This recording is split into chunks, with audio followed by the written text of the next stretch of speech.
বাংলাদেশ সম্পর্কে নেইমার কিভাবে জানলো, আপনার মাধ্যমে নাকি এছাড়া অন্য কোনো ভাবে তিনি আগে জেনেছেন?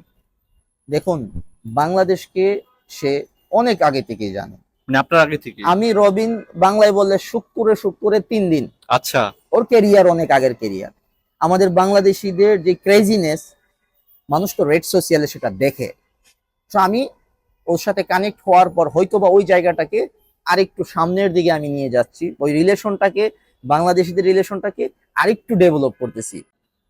আমি এমন একটা পরিবার থেকে বড় হয়েছি, আমার খুব মনে আছে যে আমাদের একটা ঘরের মধ্যে সাথে একটা ডেরা ঘর ছিল। ডেরা ঘরের মিলাইয়া আমরা 4 ভাই 3 বোন ছোটবেলা থেকে গেদাগেদি একসাথে বড় হয়েছি।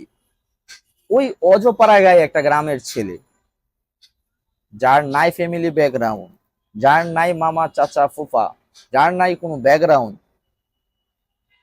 এইরকম একটা ছেলে গ্রাম থেকে উঠে আজকে ওয়ার্ল্ডের একজন ফেমাস স্টার, তার পরিবারের সাথে কাজ করা, এটা আসলে দুইটা জিনিস আমার জন্য।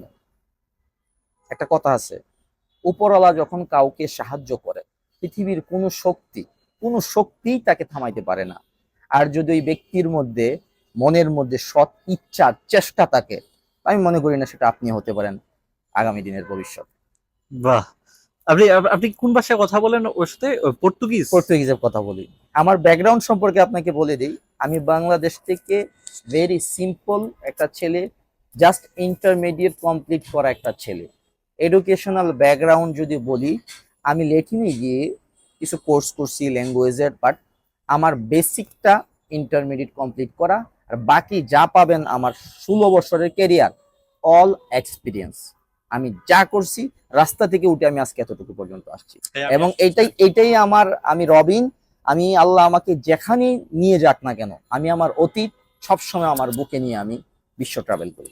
যদি নেইমারকে বাংলাদেশে নিয়ে আসেন, আপনি ডিফারেন্ট কি করবেন? এমিলিয়ানো মার্টিনেজ এসেছিলেন, তার সঙ্গে দর্শকের যে সম্পৃক্ততা ওটা ছিল না একদমই। আপনি আসলে সেক্ষেত্রে কি করবেন?